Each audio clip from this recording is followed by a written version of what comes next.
Welcome to the Salmon Runs YouTube. Enjoy the video. You start by getting the hardware right.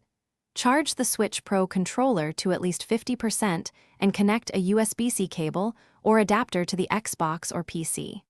Once the cable is attached, power on the console and navigate to the accessories section. You need the system to detect a wired input first. Make sure any required USB adapter is plugged into a powered USB port. This step primes the controller for mode changes and ensures the console will accept its signals. Next, convert the controller from Switch HID to Xbox-compatible X input. You do this by triggering the controller's alternate mode. Hold sync and for 3 to 5 seconds while connected via USB so the internal mapping can be overridden.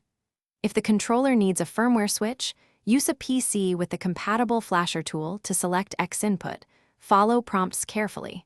Once done, check the console or Windows devices list to confirm the device appears as a standard gamepad before proceeding.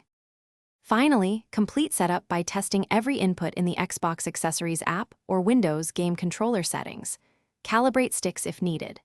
If buttons are unresponsive or mapping is wrong, reflash the controller firmware to the X input profile and retry a wired connection. Restarting the console and switching USB ports often clears detection issues.